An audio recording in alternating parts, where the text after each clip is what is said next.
Ça commence à chauffer méchamment pour les détenteurs de villas en Thaïlande. La répression s'intensifie. On se demande où est-ce que ça va s'arrêter.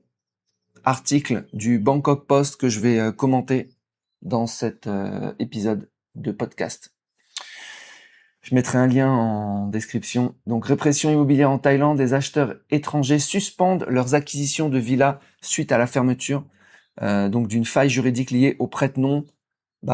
C'était clairement la suite, en fait, l'évolution normale, puisque vu que ils pourchassent en fait, et ils font de la répression pour tous ceux qui possèdent des villas en Thaïlande avec les montages avec Phonomini, ces montages qui étaient utilisés massivement en fait jusqu'à maintenant depuis des décennies. Donc on peut imaginer que la quasi-totalité des villas détenues par des étrangers en Thaïlande se font au travers de structures avec des prête-noms. Et donc, on parle de milliers, de dizaines de milliers de pourcentages hyper significatifs de toutes les villas détenues par des étrangers. Donc, on commence à avoir des chiffres, c'est absolument hallucinant. Bangkok a intensifié son contrôle des entreprises et de la propriété immobilière dans le pays. Alors, pourquoi ils disent entreprise et propriété immobilière? Parce que pour détenir une villa, il fallait monter une entreprise.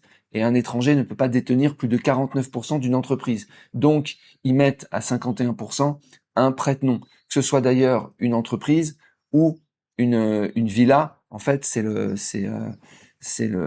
même principe.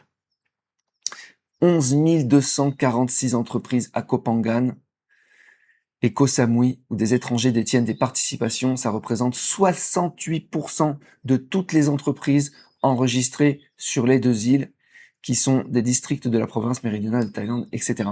Alors, ce qui est hallucinant en fait dans cette histoire, c'est que, en fait, toutes les entreprises que j'ai rencontrées, détenues par des étrangers, étaient toutes dans l'illégalité.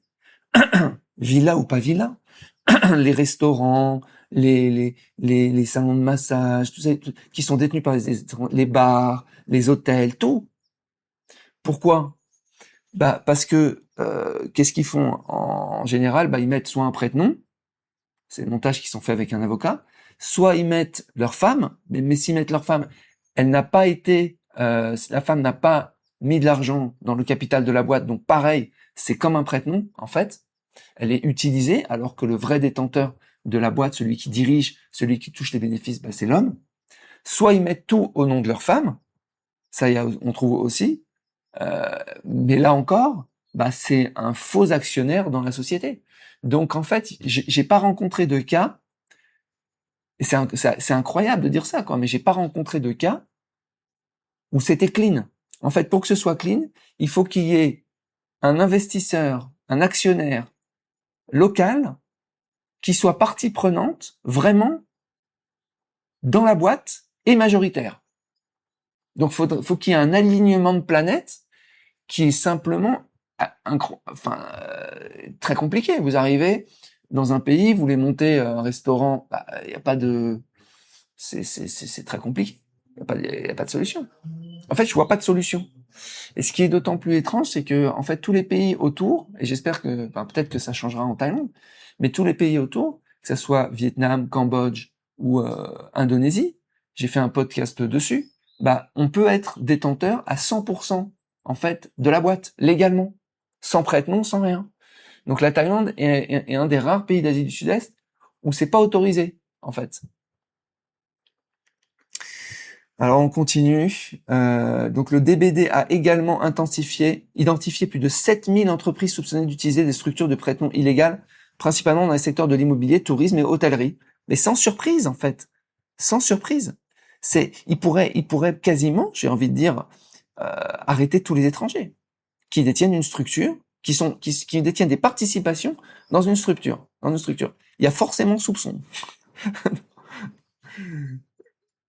Moi, je pensais qu'ils allaient s'arrêter, faire quelques arrestations, voilà, de gars qui avaient des business un peu frauduleux, et qu'ils allaient s'arrêter là, et qu'ils allaient utiliser l'histoire des prête-noms pour les dégager. Mais non, en fait, non. Et ils ont l'air d'être focalisés sur Koh Phangan Phuket, Koh Samui. Et on voit des articles de temps en temps où ils disent ouais, mais vous inquiétez pas, ça va se développer sur toute la Thaïlande. Ah, dis donc. Cette opération de répression donc vise les entités qui ont eu recours à un ressortissant étranger comme actionnaire fictif pour contourner la loi limitant la participation étrangère à 49% maximum. Moi, je connais que ça en fait. Dans le cadre de ces montages frauduleux, les actionnaires des montages qui ont été montés par des avocats thaïlandais hein, ou des cabinets d'avocats locaux. Enfin, c'était le montage. Tout le monde savait que c'était le montage à faire. Je sais pas si aujourd'hui les avocats proposent encore ce type de montage, mais je serais pas étonné. Hein. Dans le cas de ces montages frauduleux, les actionnaires thaïlandais revendiquent la propriété des biens sur le papier, sans aucun historique fiscal pour étayer cette revendication. Ouais, bah c'est clair que c'est souvent des gars qui ont jamais mis les pieds, enfin les faux actionnaires, les faux nominis, ça peut être des gens de l'ISAN, voilà, qui sont loin de tout, quoi. Et ils ont ils sont pas partie prenante dans le business. Au début de cette année, les autorités thaïlandaises avaient poursuivi plus de 850 entreprises. Ça commence à être sérieux, là. Pour les dommages financiers impliquant des pertes de revenus de plus de 15 milliards de bahts.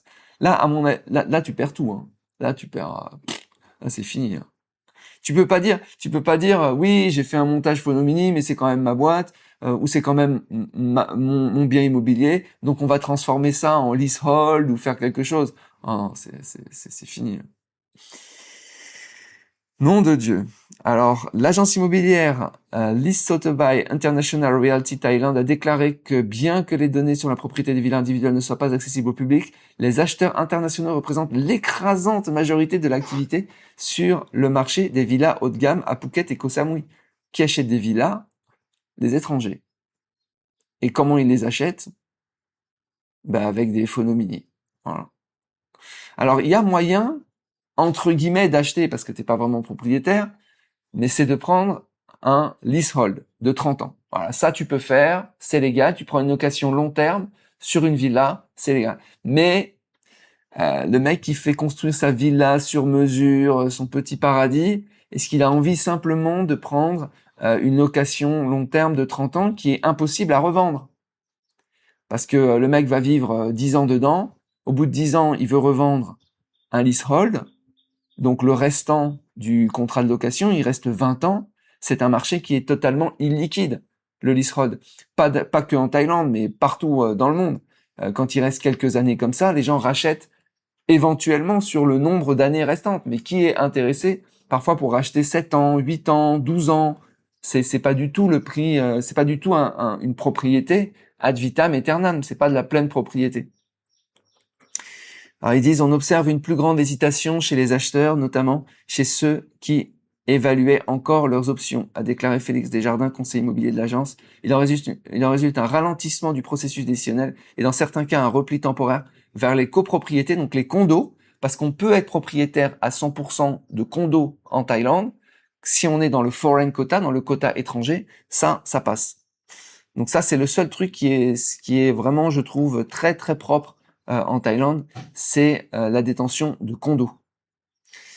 En 2025, les ressortissants chinois sont restés le principal groupe d'investisseurs étrangers dans l'immobilier résidentiel thaïlandais. Bien que les données disponibles ne concernent que les appartements en copropriété, selon les médias locaux, les acheteurs chinois ont acquis 4 940 logements en Thaïlande pour une valeur de 10,8 millions de bahts, soit une valeur